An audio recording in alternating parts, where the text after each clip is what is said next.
fait, je suis assistante sur l'accueil de jour. Et juste ce que je voulais ajouter aussi, c'est que à mon niveau, bon, c'est vrai que je suis souvent en contact avec les familles, essentiellement. Mais c'est surtout aussi de... Je suis un peu garante des choix des personnes accueillies.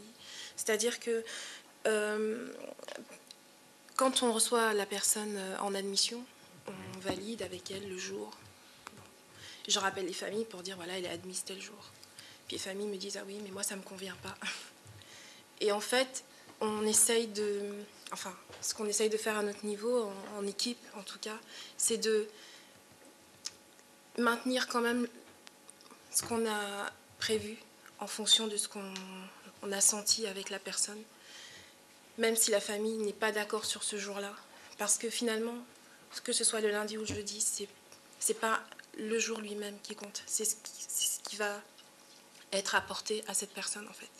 Et donc, nous aussi, là où on intervient, c'est aussi passer parfois au-delà de la famille, surtout pour garantir et pour garder ses choix, en fait. C'est vrai que c'est pas la personne qui choisit le jour, mais en fonction de ce qu'elle a décidé, c'est aussi être garant de ça, en fait. Oui, c'est le climat d'une journée. Il y a une journée, notamment une journée le jeudi, qui pour des personnes en début de maladie, qui sortent beaucoup. Elles n'ont pas beaucoup parlé, et pourtant elles font un gros travail sur les sorties à l'extérieur. Ce qu'on a aussi essayé de faire à l'accueil de jour, c'est de travailler avec les professionnels du domicile, de faire en sorte que ce qui se passe à l'accueil de jour, ce ne soit pas une fin en soi, et que ça puisse perdurer au domicile. Il y a eu des petites expériences. Le problème, c'est d'avoir la disponibilité des auxiliaires de vie et la contribution, parce que souvent, ce qui nous a bloqué, c'est que les sociétés n'avaient pas les moyens de leur permettre ce temps-là.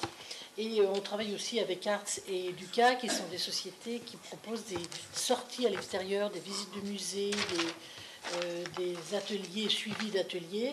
Et ça a quand même permis à beaucoup de couples d'accueil de jour de sortir du domicile, de revivre normalement, de faire des activités ensemble. Et ça a contribué beaucoup à ce que l'épouse ait une image différente, parce que quand j'entends madame avec toute la pression qu'on sent encore dans ses paroles, malgré qu'elle dise être un peu mieux, faire sauter ce verrou, là, cette chape de plomb qui vous enferme et qui fait qu'on ne vit plus. On peut très bien vivre avec une personne atteinte de la maladie d'Alzheimer. Enfin, moi, je peux que témoigner. Pour moi, c'est mon plus grand plaisir d'être avec eux, parce que vraiment, quand ils sont libres et qu'on leur laisse une plage comme ça ouverte, ils retrouvent l'humour. On pense à Monsieur Z qui a un humour extraordinaire et qui était apathique à son domicile.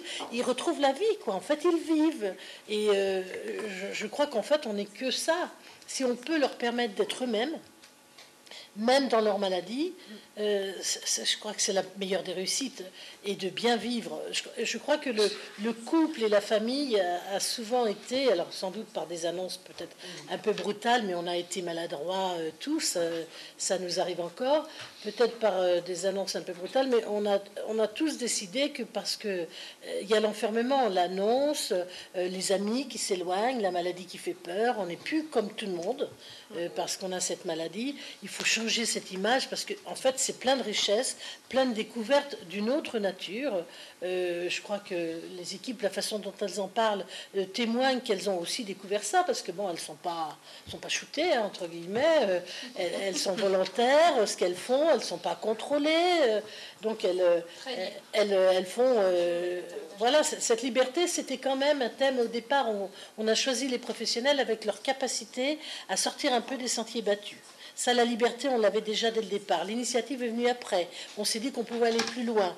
Mais la liberté, c'était un peu les critères de choix. Il fallait des professionnels. Il y a des gens qui ont besoin, vous savez, d'un cadre un peu strict. On s'est dit, ça n'ira pas, parce que si on veut grandir, on ne savait pas qu'on irait jusque-là. Très honnêtement, quand on a démarré en 2006, on ne savait pas qu'on irait jusque-là, et pareil à la maison de retraite, mais elles avaient cette capacité. Il y a aussi Ariane, qui était quelqu'un qui fait peindre dans son atelier avec les pieds, vous voyez. Donc moi, quand j'ai vu ça, j'ai dit, si elle va là, elle pourra faire d'autres choses, dépasser les clivages traditionnels, parce que moi, j'ai d'abord appris la maladie d'Alzheimer comme étant un fléau, hein, c'était ces mots, etc.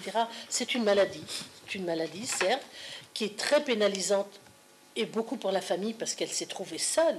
Si elle avait été assistée dès le début et si on avait pu lui offrir d'autres possibilités, je pense qu'on n'aurait pas eu ces souffrances énormes qu'on a vues, où les gens sont épuisés au bout du rouleau, ils font face tout seuls et où n'en peuvent plus. Et souvent, c'est les dents qui malheureusement disparaissent avant la personne malade parce qu'elle n'a pas eu ce soutien qu'elle aurait dû avoir avant. Et je crois qu'il faut qu'on change vraiment l'idée qu'avec la maladie d'Alzheimer, on n'a plus qu'à s'enfermer chez soi et attendre que la vie passe.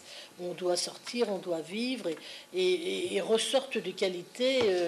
Quand j'entends Monsieur Laurie, que je vois pas si souvent que ça, je suis contente de l'entendre, d'avoir cette conscience de la maladie et de se dire moi mon problème c'est l'agressivité. Il a même conscience de ça et bientôt il saura presque contrôler ça.